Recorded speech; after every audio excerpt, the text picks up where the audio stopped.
30 ஆண்டுகளுக்கு பிறகு சனி மற்றும் சுக்கிரன் மீன ராசியில் ஒன்றாக சேர்ந்து பயணிக்கிறாங்க. சுக்கிரன் செல்வத்துக்கும் ஆடம்பரத்துக்கும் அதிபதியாக இருக்கக்கூடியவர். சனி பகவான் நீதிக்கும் நியாயத்துக்கும் அதிபதியாக இருக்கக்கூடியவர்.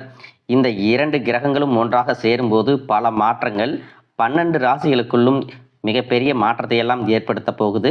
சில ராசிகளுக்கு பார்த்தீங்கன்னா இந்த சேர்க்கை பல நன்மைகளை அள்ளி கொடுக்கும். சிலருக்கு அதீத சிரமங்களையும் சோதனைகளையும் கொடுக்கும். ஜோதிட சாஸ்திரப்படி பார்த்தீங்கன்னா சுக்கிரன் 26 நாட்களுக்கு ஒரு முறையும் சனி பகவான் 2.5 ஆண்டுகளுக்கு ஒரு முறையும் தங்களுடைய ராசியை மாற்றிக்கிறாங்க. இந்த 2 கிரகங்களின் சேர்க்கையானது கர்மா, விதி, ஒழுக்கம் மற்றும் செல்வம், போராட்டம், வெற்றி போன்ற மிக முக்கியமான விஷயங்களை ஒருத்தருடைய வாழ்க்கையில ஏற்படுத்தும். விருச்சிக ராசி விசாக நட்சத்திரம் 4ஆம் பாதம், அனுசம் நட்சத்திரம், கேட்டை நட்சத்திரம் இருக்கிறவங்களுக்கு இந்த 2 கிரகங்களின் சேர்க்கை காரணமாக புதிய தொழில் முயற்சிகள், வணிகத்தில் நிலையான லாபம் மற்றும் வேலையில் பதவி உயர்வு கிடைப்பதற்கான வாய்ப்புகள் இருக்கு. உங்களுடைய கடின உழைப்புக்கு அங்கீகாரம் கிடைக்கும். சனியை பொறுத்த வரைக்கும் உழைப்புக்கு எப்பவுமே அங்கீகாரம் கொடுக்கக்கூடியவர். சுக்கிரன் செல்வத்தையும் கொடுக்கறதுனால இந்த சேர்க்கை நல்ல பொருளாதார சூழ்நிலையை உங்களுக்கு உருவாக்கும். காதல் விஷயங்களை பொறுத்த வரைக்கும் இருவருக்குள்ளும் நல்ல புரிதல் அதிகரிக்கும். திருமண வாழ்க்கையில மன மகிழ்ச்சி இருக்கும். பழைய நினைவுகள் மற்றும் பழைய நண்பர்கள் மீண்டும் வாழ்க்கையில வரக்கூடிய வாய்ப்புகள் இருக்கு. உணர்ச்சி பூர்வமான விஷயங்களில் முடிவுகளை எடுக்கும் பொழுது நேர்மையாகவும் தவறுகளை சுட்டிக்காட்டி அதை திருத்துவதற்கான வாய்ப்புகளையும் கொடுக்கணும். தலைமை பண்புல நேர்மையும் மற்றும் வெளிப்படைத்தன்மையும் இருப்பது எதிர்காலத்தில் வரக்கூடிய பிரச்சனைகளை தவிர்க்கும் அப்படிங்கிறத நீங்கள் எப்பவுமே நினைவில் வச்சுக்கணும். உங்களுடைய வாழ்க்கையில் நீங்கள் என்னதான் நல்ல விஷயங்களை நினைச்சாலும் நல்லதையே மற்றவங்களுக்கு செஞ்சாலும் உங்களுக்கு தொடர்ச்சியாக கஷ்டங்களும் பிரச்சனைகளும் வந்துட்டு தான் இருக்குது. இதையெல்லாம் மறந்துட்டு தான் உண்டு தான் வேலையுண்டு அப்படின்னு இருந்தாலும் ஏதோ ஒரு கவலை, ஏதோ ஒரு குழப்பம் உங்கள் மனசுக்குள்ள இனம் புரியாத ஒரு வழியை கொடுத்துட்டே இருக்கும். யாராவது உங்களுடைய குழப்பங்களுக்கு பதில் சொல்ல மாட்டாங்களா, நல்ல தீர்வு கொடுக்க மாட்டாங்களா, என்னுடைய கஷ்டங்களை காது கொடுத்து கேட்க மாட்டாங்களா, ஆறுதலாக 4 வார்த்தை பேச மாட்டாங்களா, என்ன உண்மையாக நேசிக்க மாட்டாங்களா அப்படின்னு ஆதங்கப்படுவீங்க. இப்படி எல்லார்கிட்டையும் நல்ல விதமாக பேசி நல்லதையே நினைக்கக்கூடிய உங்களுக்கு நான் சொல்லக்கூடிய ஒரே விஷயம் என்ன அப்படின்னா, உங்களுக்கு கஷ்டங்கள் வருது, பிரச்சனைகள் வருது அப்படின்னா நீங்கள் நிறைய பாவங்கள் பண்ணிட்டீங்க அப்படின்னு அர்த்தம் இல்லை.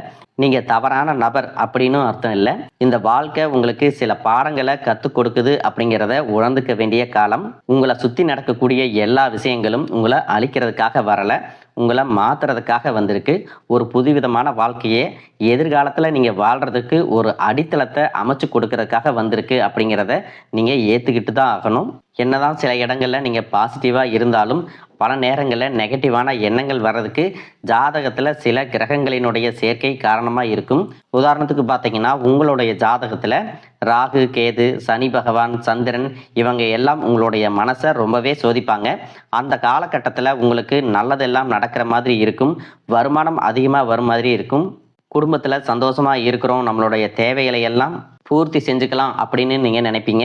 சில நேரங்களில் பார்த்தீங்கன்னா கணக்கு வழக்கு பார்க்காம அதிகமாக செலவு செய்வீங்க, கடனையும் வாங்குவீங்க. திடீர்னு பார்த்தீங்கன்னா உங்களுடைய வருமானம் குறைஞ்சு போகும்போதும் கொடுத்த பணம் திரும்ப கிடைக்காத போதும் குடும்பத்திலையும் சரி தொழிலையும் சரி உங்களுக்கு நிம்மதி இருக்காது. இந்த மாதிரி சோதனைகள் வரும்போது எப்பவுமே நீங்கள் நம்பிக்கையை இழந்துடாதீங்க. இந்த சோதனைகள் உங்களுக்கான தோல்வி இல்லை. உங்களை சுற்றி இருக்கக்கூடிய மனிதர்கள் எப்படிப்பட்டவங்க அப்படிங்கிறத தெரிஞ்சுக்கிறதுக்கு உங்களுக்கு ஒரு வாய்ப்பு இது அப்படின்னு சொல்லி நீங்கள் எடுத்துக்கணும். சனி பகவானை பொறுத்த வரைக்கும் உங்களுக்கு கிடைக்கக்கூடிய நன்மைகள் எல்லாமே தாமதமாகத்தான் கிடைக்கும். சனி பகவானை பொறுத்த வரைக்கும் நிறைய கஷ்டங்களை கொடுத்து அதன் பிறகுதான் உங்களுக்கு நன்மையை கொடுப்பார். அவர் கொடுக்க ஆரம்பிச்சிட்டார்னா சனி பகவான் கொடுக்கறதை யாராலையும் தடுத்து நிறுத்த முடியாது. இந்த மாதிரி சோதனைகள் உங்கள் வாழ்க்கையில் வந்ததுக்கு அப்புறம் தொழில் மற்றும் வியாபாரம் மூலமாக நஷ்டத்தை சந்திச்சு கடனில் இருக்கிறவங்களுக்கும் உங்களுடைய புதிய யுக்திகள் மற்றும் புதிய முயற்சிகள் மூலமாக எல்லாவற்றிலிருந்து நீங்கள் மீண்டு வருவீங்க. எதிர்பாராத நபர்கள் மூலமாக உங்களுக்கு உதவிகள் கிடைக்கும். குடும்ப வாழ்க்கை இனிமையாக இருந்தாலும் குழந்தை இல்லை அப்படின்னு கோயிலுக்கும் ஹாஸ்பிட்டலுக்கும் மாறி மாறி போயிட்டு இருந்திருப்பீங்க. இந்த வருடத்தின் இறுதிக்குள்ள நிச்சயமாக உங்களுக்கு புத்திர பாக்கியம் கிடைக்கும். இது வரைக்கும் நீங்கள் செஞ்சுட்டு இருக்கக்கூடிய வேலை அரசு வேலையோ தனியார் வேலையோ அந்த வேலையில் உங்களுக்கு ஒரு விதமான மன அழுத்தம் இருந்திருக்கும். உங்கள் கூட வேலை செய்கிறவங்க, உங்களுக்கு கீழே வேலை செய்கிறவங்க உங்களுடைய பேச்சை மதிக்காமல் இருந்திருப்பாங்க.